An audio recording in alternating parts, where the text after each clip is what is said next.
ఓం శ్రీ గణేశాయ నమః. ఓం శ్రీ మాత్రే నమః. ఓం శ్రీ గురువే నమః.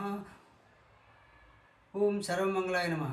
ఈరోజు హస్తరేఖ జ్యోతిష్యంలో భాగంగా మీకు హస్తరేఖలతో పాటు మధ్య మధ్యలో భక్తుల సందేహాలు కూడా కొన్ని సమాధానాలు చెప్పుకుంటూ ఈరోజు ఇచ్చట భక్తుల ధర్మ సందేహాలు నివృత్తి చేయబడినటువంటి టాపిక్లో భాగంగా ఇచ్చట రెండో భాగం.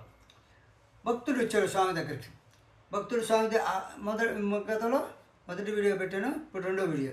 స్వామి అంటే రెండో రోజు, మొదటి రోజు మొదటి వీడియో, రెండో రోజు రెండో వీడియో.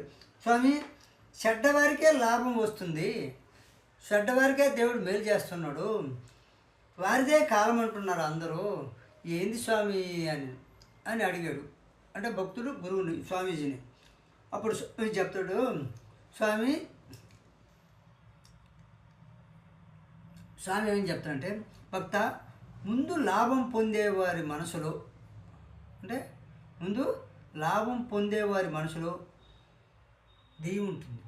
ముందు ఫలితం వస్తుంది చూడు, మంచి ఫలితం, వారి మనసులో దెయ్యం ఉంటుంది. దెయ్యం చెడు పనులు తప్ప మంచి పనులు చేయనివ్వదు. ఒకళ్ళు మంచి చేసినా అది పబ్లిసిటీ కోసమే. కాబట్టి ఎవరి మనసులో అయితే దెయ్యం ఉంటుందో వాడికి ముందుగా లాభం ఉంటుంది. ఉదాహరణకి హిరణ్యాక్షుడు వరం పొందిన తర్వాత ఎంతో కాలంగా అతను దేవతల్ని వరం ఇచ్చిన వాళ్ళందరినీ పీడించాడు కదా. పాప భక్త ప్రహ్లాదుడు ఈ ఊరి జోలికి పోకుండా తన దానం చేసుకుంటే ఎన్ని కష్టాలు పెట్టారు. అదేవిధంగా భక్త ప్రహ్లాదుడి మనసులో దేవుడు. హిరణ్యశిపుడు మనసులో దెయ్యం జరిగింది, అంటే చెడు జరిగింది. అది భక్త. అది ఇంకొకటి స్వామి, మంచికి పోతే అప్పులే మిగులుతున్నాయి స్వామి అన్నాడు భక్తుడు. అంటే మంచికి పోతే ఎప్పుడు అప్పులే మిగులుతున్నాయి స్వామి, ఏం చేయాలా, నిరంతరం మోసాలు చేస్తున్నారు, వాళ్ళు కట్టడి చేసేదట్ట అనే టైప్లో అడిగాడు. అప్పుడు స్వామి ఏం చేశాడు, ఎవరన్నారు భక్త ఆ విషయము, దేవుడు ఎవరి మనసులో చేరి ఉంటాడో వారు ఎవరి చుట్టూ తిరగకుండానే ప్రశాంతంగా తన పని తాను చేసుకుపోతుంటాడు, హాయిగా నిద్రపోతుంటాడు, తన పని తాను చేసుకుపోతాడు అని చెప్పి ఈయన స్వామీజీ భక్తుడు చెప్పాడు. అంటే ఎవరన్నారు భక్త, దేవుడు ఎవరి మనసులో అయితే ఉంటాడో వారు కొంచెం కష్టపడతారు. అంటే వారు ఎవరి చుట్టూ బయట వాళ్ళ చుట్టూ తిరగకుండానే, భయం లేకుండానే ప్రశాంతంగా తన పని తాను చేసుకుంటూ పోతాడు. ఆర్థిక నష్టం జరుగుతుందేమో కానీ విజయం మాత్రం ఈ రోజుకైతే వస్తుంది. వాళ్ళని ఒక మంచి దేవుడు ఉన్న వ్యక్తికి దెయ్యం ఉన్న వాళ్ళు 100 మంది జీవులు ఉంటారు అతని వెనకాల. అదే మార్గం, అదే మనకు నిజమనేది అని చెప్తాడు.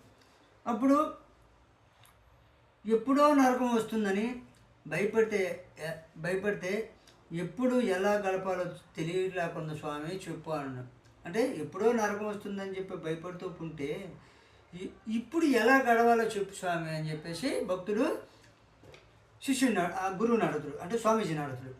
అప్పుడు స్వామీజీ ఏమంటాడంటే, భక్త నీవు వస్తా ఏమీ తేలేదు, పోతూ ఏమి ఎత్తుకుపోవు కదా, నీ పని శ్రద్ధతో చేయి భక్త, ఫలితం వస్తుంది, ప్రశ్నించే ధైర్యం వస్తుంది. చెడ్డవారు ప్రశ్నించలేక సప్త వ్యసనాలతో కాలం గడిపి చివరికి నరకాన్ని పొంది వారి కుటుంబాన్ని కూడా నరక పాకం చేస్తారు, నరకంలో దించిపోతారు పోతా వాళ్ళు అని భక్త అని చెప్పాను. అంటే భక్త నీవు వస్తా ఏమి తేలేదు, పోతూ ఏమి ఎత్తుకుపోవు కదా, నీ పని శ్రద్ధతో చేయి భక్త, ఫలితం దానంతట అదే వస్తుంది, ప్రశ్నించే ధైర్యం వస్తుంది. చెడ్డవారు ప్రశ్నించలేక సప్త వ్యసనాలతో కాలం గడిపి చివరికి నరకాన్ని పొందుతారు, చివరికి వాళ్ళ కుటుంబాన్ని కష్టాలను పాలు చేసిపోతుంటారు. భక్త మంచి చేస్తే వాళ్ళ కుటుంబం మంచిగా ఉంటుంది, మేము పోయినాక ఏం చేస్తారని చెప్పి చెడు పనులు చేసుకుంటూ పోతుంటారు, మోసం చేస్తారు, అవకాశం వస్తే అవకాశాన్ని వాళ్ళకి అధికార దుర్వినియోగం చేసి చెడ్డ పనులు చేయడానికి వాడుకుంటారు, తన మనుషులు లాభం కావచ్చు, అది నరకమే భక్త అంటారు. సరే స్వామి, ఈరోజు మీరు చెప్పినట్లు మనస్ఫూర్తిగా పనిచేశాను స్వామి అని చెప్పేసి నేను చెప్పినట్టు నేను ఈరోజు మనస్ఫూర్తిగా పనిచేశాను స్వామి. అయితే కష్టంలో దేవుళ్ళు వచ్చి 10 రూపాయలు అడిగితే 20 రూపాయలు ఇచ్చారు స్వామి. అంటే కస్టమరు దేవుళ్ళు వచ్చి అంటే స్వామి ఈరోజు మీరు చెప్పినట్లు నేను మనస్ఫూర్తిగా పనిచేయడం వల్ల కస్టమర్ దేవుళ్ళు చూడండి, కస్టమర్ దేవుళ్ళు వచ్చి 10 రూపాయలు వస్తువు పేరు చెప్తే అది మాకు అవసరం అని చెప్పేసి 20 రూపాయలుగా ఇచ్చారు స్వామి. వాడి డ్రెస్సులు బాగా కుట్టాను స్వామి, కుట్టించాను స్వామి అన్నాను. అంటే వాడి డ్రెస్సులు బాగా కుట్టాను, కుట్టించాను, 10 రూపాయలు దానికి 20 రూపాయలు ఇచ్చారు స్వామి అన్నాను. అదేవిధంగా నీవు ఈరోజు నీకు మంచి జరుగుతుంది అనుకుంటూ పనిచేయి సిరా. ఈరోజు నీకు మంచిగా జరుగుతుందని మనసులో మనస్ఫూర్తిగా పనిచేసిరా. తర్వాత ఏం జరిగిందో చెప్పు భక్త అని అడిగితే అప్పుడు ఈ ప్రశ్న వేస్తాడు. స్వామి ఈరోజు మీరు చెప్పినట్లు మనస్ఫూర్తిగా పనిచేశాను స్వామి, కస్టమర్ దేవుళ్ళు వచ్చి 10 రూపాయలు అడిగితే 20 రూపాయలు ఇచ్చారు స్వామి, మా డ్రెస్సులు బాగా కుట్టానంట అని చెప్పేసి ఆనందపడుతుంటాడు. అదేవిధంగా భక్త చెడ్డవారిని ఎవ్వరు ఏమి చేయలేరనొద్దు, చెడ్డవారిని ఎవరు ఏమి చేయలేరనొద్దు. పాపం పండితే వారు మోసాలు ఎక్కువైన రోజు వారి పరిస్థితి చూడలేని విధంగా వారిని చీకుట్టేవారు లెక్క పెట్టలేనంత మంది తయారవుతారు. ఇప్పుడు వాళ్ళు బాగున్నంత వరకు వాళ్ళని ఏం చేయరు, వాళ్ళు ఎన్ని మోసాలు చేస్తున్నా సమర్థిస్తూనే ఉంటారు. భక్త చెడ్డవారి ఎప్పుడు ఏమి చేయలేకపోవచ్చు, ఏమీ చేయలేరు అనొద్దు. పాపం పడితే వారి పరిస్థితి చూడలేని విధంగా మారుతుంది. వారిని చీకుట్టేవారు లెక్కపేలంత మంది ఉంటారు. వాళ్ళ కుటుంబంలో వాళ్ళ అబ్బా వాళ్ళ మోసం చేసినందువల్ల మా పిల్లలకి ఈ విధంగా పాపాలు చుట్టుకుని ఏం చెప్తారు. మంచి చేయి, కష్టపడి పని, ప్రశ్నించు, ధర్మంగా ఉంటూ ప్రశ్నించు, మోసాలు చేసి వ్యవహరించొద్దు అని చెప్పేసి ఆ భక్తుడికి స్వామీజీ చెప్తాడు. అయితే నిజమే స్వామి, చెడ్డవారు అమాయకుల్ని మోసం చేసి అమాయకుల కష్టంతో కారుల్లో తిరుగుతారు, మందు మద్యంతో సుఖాలు చేస్తున్నారు, వ్యసనాలతో స్త్రీలను వేసలుగా మార్చుకుంటూ సుఖాలు అనిపిస్తున్నారు స్వామి. తిరుగుతుంటే అడిగాను స్వామి, ఎందుకు ఏమనుకోవద్దు, అడిగాను స్వామి ఏమనుకోవద్దు అన్నాడు. అంటే నిజమే స్వామి మీరు చెప్పింది, చెడ్డవారు అమాయకులను మోసం చేసి అమాయకుల కష్టంతో కారుల్లో తిరుగుతుంటే అడిగాను స్వామి, నేను వాళ్ళని అడిగాను స్వామి అని ఏమనుకోద్దాను.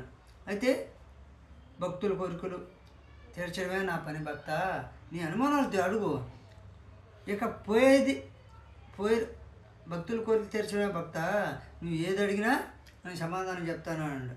సరే స్వామి ఈరోజు పోయేస్తాను, రేపు వచ్చి మరో ప్రశ్న వేస్తాను స్వామి. ఆ భక్తులకి చెడ్డవారు అమాయకులు మోసం చేసి అమాయకుల కష్టంలో కారులో తిరుగుతూ వ్యసనాలకు అలవాటు పడే వాళ్ళకి గురించి రేపు అడుగుతాను స్వామి అని చెప్పేసి, మీరు ఏమనుకోవద్దని చెప్పేసి స్వామిని అడిగితే, సరే స్వామి భక్త రేపు వచ్చినప్పుడు మీకు వచ్చిన నీ ప్రశ్నకి సమాధానం చెప్తానని చెప్పేసి జవాబు ఇస్తాడు. రెండో రోజు అయితే మూడో రోజు వచ్చేసాడు, భక్తుడు వచ్చాడు, భక్తులు చాలామంది వచ్చేసారు, స్వామీజీ కూర్చున్నాడు, అంతా అయిపోయింది. ఈ మూడో రోజు అందరు ఆసనం మీద కూర్చున్నాడు. స్వామీజీ ముందుగా ఒక సందేహం ఇచ్చాడు. అయ్యా భక్తులారా, నేను ఈరోజు స్వామీజీ వేశామంటే దాని వెనకాల కఠోర శ్రమ ఉంటుంది. నేను స్వామీజీ అని మీరు అనుకుంటున్నావు, కఠోర శ్రమ ఉంటుంది.